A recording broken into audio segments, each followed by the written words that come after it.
It's 3 a.m. and your children are safe and asleep. But there's a phone in the White House and it's ringing. Something's happening in the world.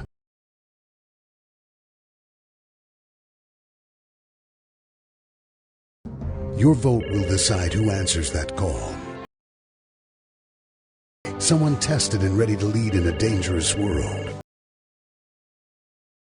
I got up this morning, started this at 7:30, 8 o'clock, my calls. Hamas terrorists crossing in Israel, killing not only Israeli soldiers, but Israeli civilians. Well, who answered that 3 a.m. call? Not Joe Biden, folks. Not Joe Biden. You see, there's a 7-hour time difference between Jerusalem and Washington, D.C. Hamas launched a massive attack against the state of Israel at 6:30 in the morning. That would make it 11:30 in Washington, D.C., an hour many people are still awake. I was awake when that happened. Joe Biden says, when I got up at 7:30 this morning and started this, well, he probably got up before 7:30. I think he meant he had his presidential daily brief at 7:30, but that was a full 6 hours after the attack occurred that he must have gotten up. The UK's Telegraph describes it as the staggeringly brutal assault, the worst ever launched by Hamas, which could quickly escalate into a regional war if other pro-Iran groups such as Hezbollah join the fray in the coming days. Now, many analysts are already calling this Israel's 9/11. The question here is, will the leftist political leaders in the West stick to supporting Israel as it moves in to obliterate Hamas? That seems unlikely. This is likely to be the moment that Israel will move to destroy Hamas once and for all. Well, how do we get here? Well, Hamas fired over 3,000 rockets into Israel, intentionally targeting civilians and outwitting Tel Aviv's famed Iron Dome air defense network. Now, how did that occur? Well, it's simply too many targets. Even though the Iron Dome stopped hundreds of the rockets, many more got through.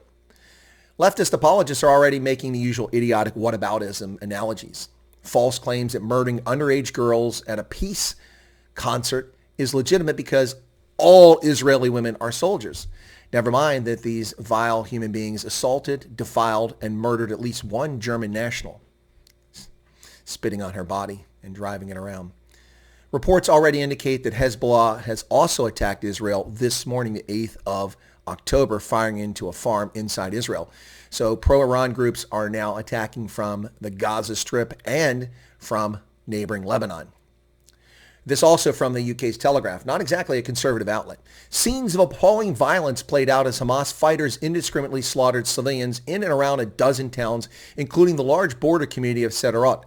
One particularly disturbing video showed gunmen firing rifles into bodies piled inside a room, apparently to ensure that anyone playing dead was in fact dead. And they continue. Hamas gunmen dragged off dozens of Israeli civilian and military hostages, with some paraded through the streets of Gaza in front of crowds of cheering Palestinians. The naked body of a woman was seen being driven in the back of a pickup truck. In video footage too graphic to publish, men and boys were seen spitting on her body.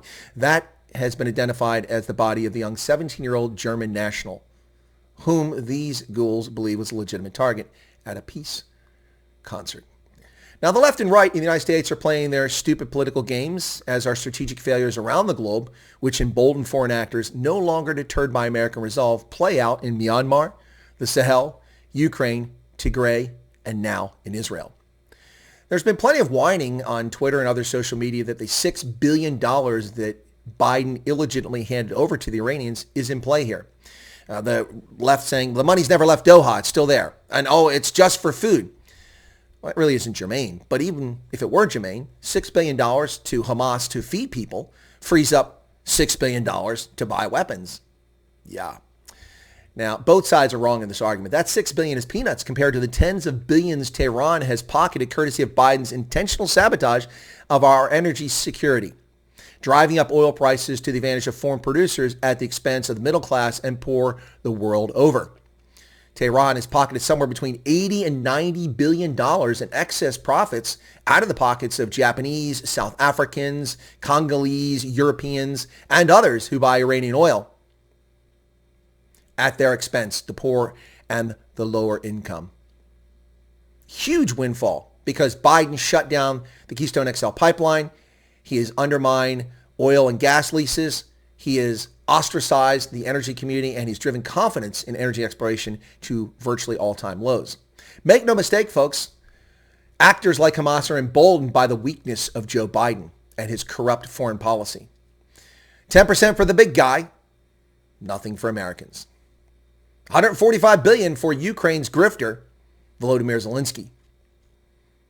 And a fraction of that for 1.3 billion Africans, many of whom live on the margins of existence, including over 640 million Africans without access to formal electricity, while we give 145 billion to a grifter who bans opposition political parties, bans the use of Russian language, bans the Russian Orthodox Church, and presides over the most corrupt country in all of Europe, according to Transparency International.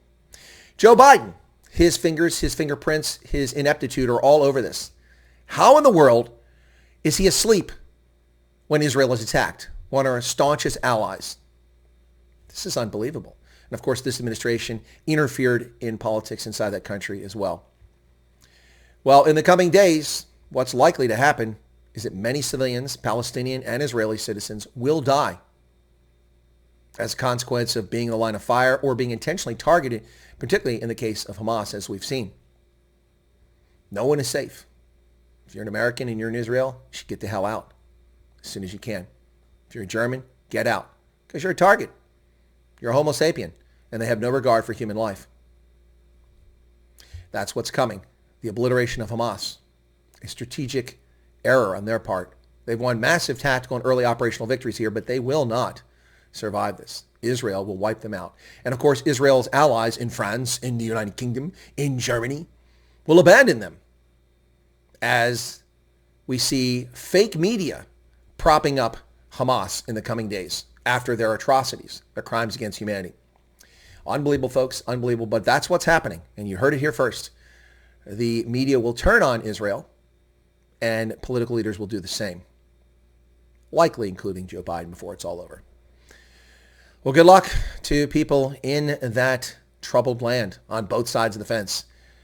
It's open season on civilians, and that's a sad outcome.